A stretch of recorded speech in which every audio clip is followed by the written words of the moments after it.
Para pemilih muda mendominasi suara pemilih di Pilpres 2024.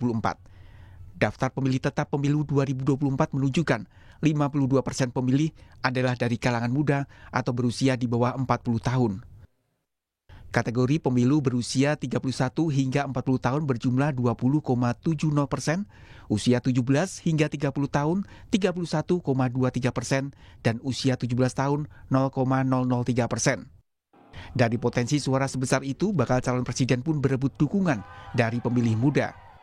Lembaga Survei Indonesia melakukan survei elektabilitas bakal capres, salah satunya berdasarkan kelompok umur pada periode 1 hingga 8 Juli 2023.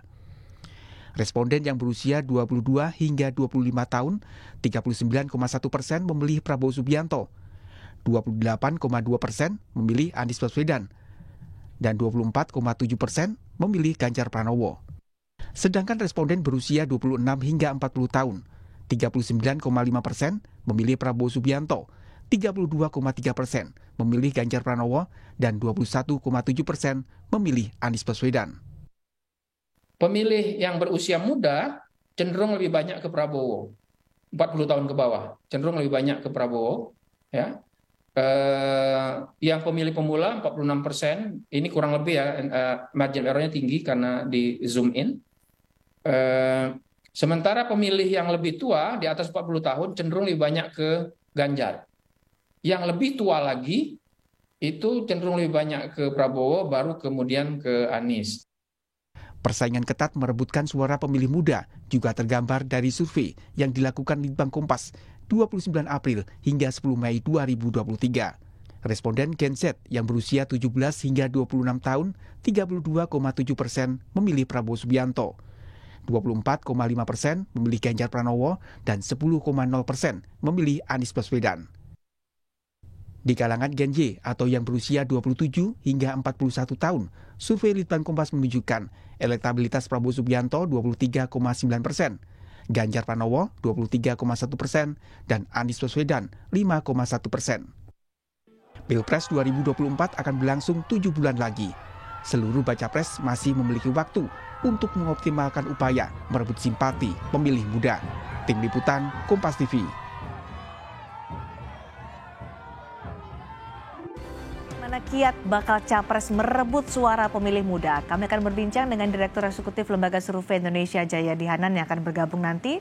Dan sudah bergabung inisiator Ganjaris Mas Jo Prey serta Wakil Ketua Umum Partai Gerindra Habibur Rahman. Selamat malam Mas Jo dan Pak Habib. Ya, selamat malam. Baik, Pak Mas Jo dari Ganjaris nih. Ganjar Pranowo kemudian menunjuk atau PDI Perjuangan menunjuk Gibran Rakabuming Raka sebagai juru kampanye untuk merebut suara dari kalangan pemilih muda. Menurut Ganjaris, mampukah Gibran merebut suara dari kalangan pemilih muda? Karena dari hasil survei LSI tadi masih kalah nih suara Ganjar dari Prabowo Subianto. Ya, kami juga membaca survei itu, tapi melihat keterkenalan Pak Ganjar masih di angka 80 sekian, sementara Pak Prabowo sudah mentok, tentu saja. Mentok menurut Anda ya? Ya, tentu saja di waktu yang tersisa ini amat sangat bisa kita untuk melampaui angkanya Pak Prabowo itu. Nah, kemudian dengan cerdik, kemudian PDI Perjuangan mengutus Mas Gibran menjadi juru kampanye, saya pikir ya itu jelas sangat logis ya. Satu partai pasti akan mengendorse capres yang satu partai juga. Ya, jadi kalau kader PDI Perjuangan ya pasti akan mengendorse atau menjadi juru kampanye capres yang dari PDI Perjuangan juga. Dan saya meyakini ini sangat-sangat berpotensi, apalagi Mas Gibran adalah bisa kita sebut sebagai satu-satunya saat ini anak muda politisi yang menjabat sebagai eksekutif yang menjadi yang dapat hotspot yang sangat-sangat kuat gitu ya, dan daya tariknya luar biasa. Saya yakin Mas Gibran akan mampu mengerek suara-suara anak muda terutama Gen Z untuk memilih Pak Ganjar Pranowo. Oke, mengikis suara dari pemilih muda yang sudah memilih Prabowo Subianto dan Anies Baswedan, begitu targetnya? Pak Mas Jo? Oh iya, dan juga anak-anak muda ya. Kita tahu lah anak-anak muda ini kan, iya, anak-anak muda ini kan banyak yang ini kan, banyak yang masih menimbang-nimbang ya. Masa mengambang pun juga masih banyak karena mereka kan Oke. apatis terhadap politik dan seterusnya gitu. Oke. Tapi kalau melihat trennya saat ini, ternyata saya lihat survei terakhir juga angka itu terus bergerak, terutama di kalangan Gen Z, terus Pak Ganjar ini terus disukai ya. Kami sangat optimis, apalagi ditambah dengan pasukan-pasukan baru ya. Ada Mas Alam, putra Pak Ganjar, kemudian juga ada Mas Gibran dan seterusnya. Ini menarik sekali saya pikir. Jadi Dan sasarannya kita adalah optimis pemilih itu yang mengambang ya, akan, yang belum menentukan pilihan ya, anak-anak muda yang belum punya pilihan. ya, Oke, Pak Habib. Jadi tadi ya. Pak Masjo bilang suara dari Pak Prabowo sudah mentok nih. Jadi ya nanti akan dimaksimalkan oleh atau direbut oleh Ganjar Pranowo. Prabowo ya akan stagnan seperti itu saja. Tanggapan Anda? Ya, kalau dibilang stagnan kan sejak dahulu kita disebut-sebut stagnan ya. Tapi faktanya kan Pak Prabowo terus stabil di posisi teratas. Tentu posisi ini tidak membuat kita jumawa, ya, tinggi hati, apalagi sombong. Hampir semua lembaga survei, ya, saya sampaikan bukan hanya LSI, bukan hanya Litbang Kompas, memposisikan Pak Prabowo ada di posisi teratas di kalangan milenial dan Gen Z. Kalau saya melihat ya ada setidaknya ada dua faktor utama. Yang pertama adalah kaum muda ini bukan orang yang bukan pihak yang hanya memikirkan hari ini makan apa, hari ini harus bagaimana, tetapi memikirkan bagaimana masa depan ya, baik dirinya pribadi maupun kita sebagai bangsa, Indonesia sebagai bangsa. Nah ini yang dijawab oleh Pak Prabowo, kegalauan anak muda ini dengan gagasan-gagasan beliau, bagaimana Indonesia ke depan menjadi negara ya yang bisa mencukupi kebutuhan rakyatnya. Hal lain yang menurut saya menentukan adalah Gen Z ini ya, milenial ini bukan orang yang gampang digiring-giring dan orang yang gampang dimanipulasi dengan hal-hal yang formil. Mereka melihat substansinya, melihat kesatuan antara perkataan dan perbuatan, ya, melihat konsistensi ya antara apa yang terlihat dengan apa yang menjadi prinsip-prinsip. Nah, misalnya ada satu kontestan mengatakan A, tetapi orang akan melihat track recordnya seperti apa.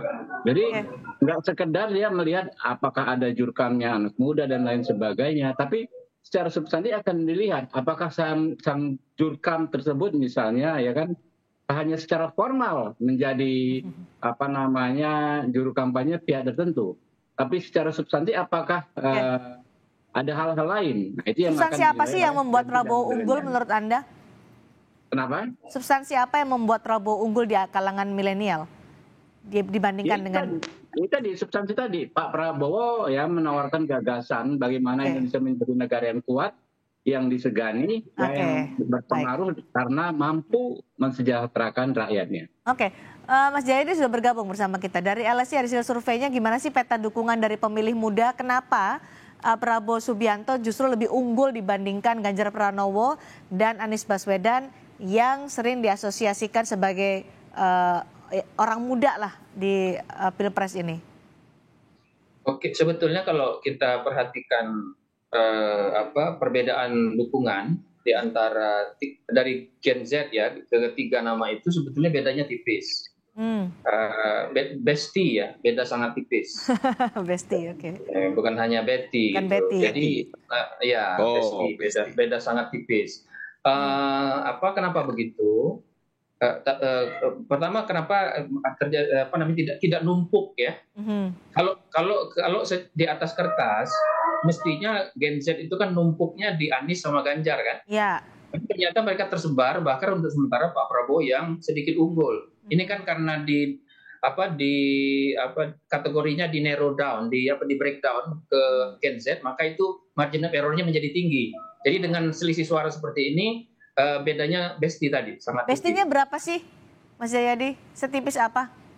Ya itu tadi sebetulnya jaraknya itu di dalam margin of error, tapi memang kecenderungannya sementara Pak Prabowo yang cenderung lebih unggul. Kenapa begitu?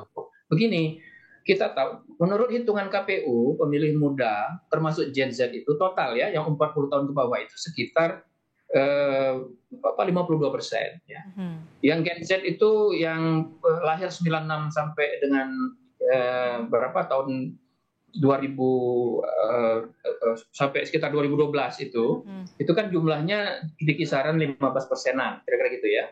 Nah, karena anak muda termasuk yang berumur 40 tahun itu dominan sebagai pemilih, maka semua aktor politik menarget mereka. Ya kan? Anda bisa lihat bagaimana cara menarget anak muda, minimal ada dua tuh. Pertama dengan isu atau kebijakan, yang kedua dengan aktor dan proses. Isunya itu, isu anak muda itu masih dua menurut saya. Isu konvensional dan isu-isu baru. Apa isu konvensional? Konvensional sama dengan yang lain. Soal pendidikan, soal pekerjaan, soal perjodohan, perjombloan, soal lalu isu-isu baru seperti perubahan iklim, mobil listrik dan sebagainya itu. Nah, semua calon ini menarget mereka. Satu, yang kedua, aktor. Anda perhatikan, tidak ada satupun di antara 3 calon ini yang tidak punya anak muda di dalamnya. Semuanya punya. Baik Ganjar ada Gibran. Iya, semua punya. Pak Prabowo itu sejak pemilu 2014 punya tim anak muda yang cukup kuat. Jadi mereka menarget semua anak muda. Nah pertanyaannya kenapa kok Pak Prabowo agak unggul sekarang? Usianya kan lebih tua dibandingkan Ganjar Pranowo dan Anies Baswedan.